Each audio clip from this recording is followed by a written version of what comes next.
Halo teman-teman, di video pembelajaran ini kita akan belajar tentang sumber daya alam dan upaya mitigasi perubahan iklim bersama Firda, Nadine, dan Sermi. Apakah teman-teman tahu apa itu sumber daya alam? Sumber daya alam adalah segala sesuatu yang berasal dari bumi yang digunakan untuk memenuhi kebutuhan manusia. Nah, berdasarkan sifatnya, sumber daya alam terdiri atas dua jenis, yaitu sumber daya alam yang dapat diperbaharui dan sumber daya alam yang tidak dapat diperbaharui. Sumber daya alam yang dapat diperbaharui adalah sumber daya alam yang dibuat secara cepat menggunakan proses alam atau usaha manusia.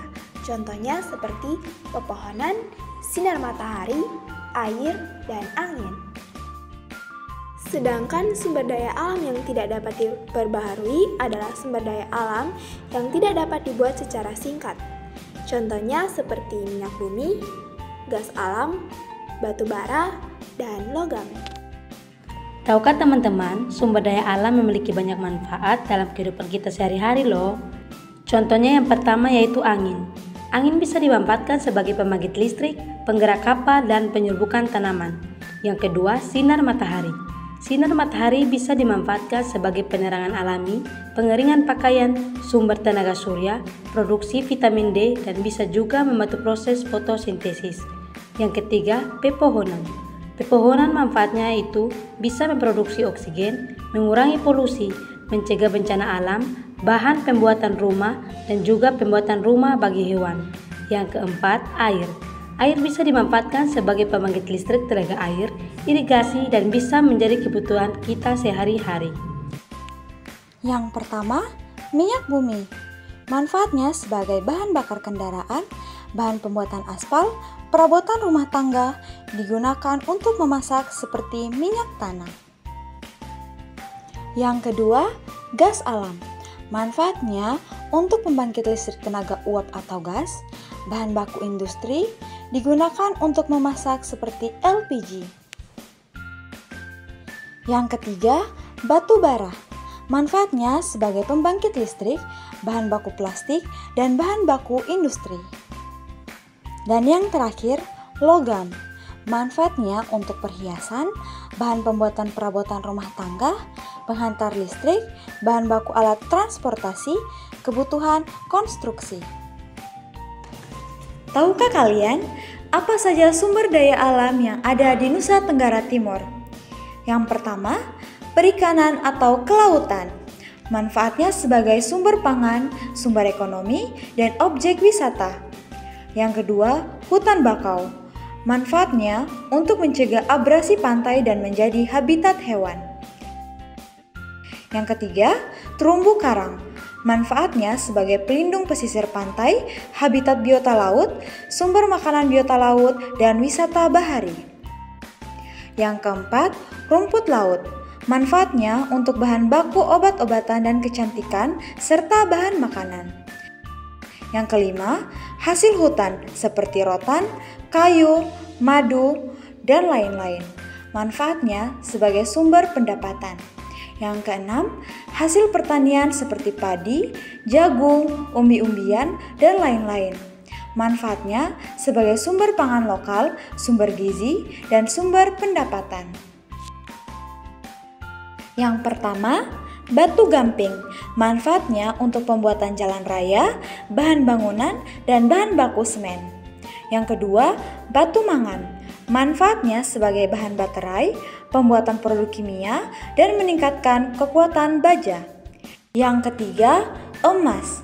Manfaatnya untuk perhiasan, penambal gigi, dan alat tukar barter. Namun, aktivitas manusia seringkali menyebabkan masalah-masalah yang merusak sumber daya alam, seperti eksploitasi yang berlebihan, penambangan, penebangan hutan, dan pengambilan sumber daya alam yang berlebihan mengakibatkan kerusakan lingkungan dan berkurangnya sumber daya alam secara drastis. Yang kedua adalah pencemaran lingkungan, limbah industri, polusi udara, dan pembuangan sampah ke sungai dan laut menyebabkan kerusakan pada ekosistem dan kualitas sumber daya alam seperti air dan tanah. Yang ketiga adalah pertumbuhan populasi. Penambahan jumlah penduduk meningkatkan permintaan terhadap sumber daya alam seperti air, pangan, dan energi. Hal ini mempercepat laju eksploitasi terhadap sumber daya alam. Yang keempat adalah pengalihan fungsi lahan. Pembangunan industri, perkotaan, dan infrastruktur seringkali mengakibatkan perubahan lahan hutan dan pertanian menjadi kawasan industri yang merusak ekosistem lokal dan mengurangi habitat satwa liar. Yang berikut adalah ketergantungan kepada bahan bakar fosil. Meskipun energi terbarukan semakin dikembangkan, banyak negara yang masih bergantung pada bahan bakar fosil yang berkontribusi pada pencemaran udara dan emisi gas rumah kaca. Jadi, berikut ini adalah beberapa cara agar sumber daya alam kita tetap lestari. Yang pertama, melakukan penanaman ulang. Melakukan penanaman ulang atau reboisasi setelah penebangan pohon untuk menjaga ekosistem hutan. Yang kedua, mengurangi konsumsi energi. Mengurangi konsumsi energi dengan menggunakan alat-alat hemat energi dan memanfaatkan sumber energi terbarukan seperti matahari dan angin. Yang ketiga, daur ulang, yaitu mengelola kembali bahan-bahan seperti plastik, kertas, logam, dan kaca agar dapat digunakan kembali, sehingga mengurangi kebutuhan eksploitasi sumber daya baru. Yang keempat, mengurangi penggunaan bahan bakar fosil. Beralih ke sumber energi ramah lingkungan seperti tenaga surya, angin, atau biomasa untuk mengurangi ketergantungan pada minyak bumi, batu bara, dan gas alam. Dan ini adalah beberapa cara pelestarian di Nusa Tenggara Timur. Yang pertama, Sumba Iconic Island. Ini bertujuan untuk membuat Sumba sebagai pulau yang sepenuhnya menggunakan energi terbarukan, seperti energi surya, angin, dan bioenergi. Yang kedua, Taman Nasional Komodo.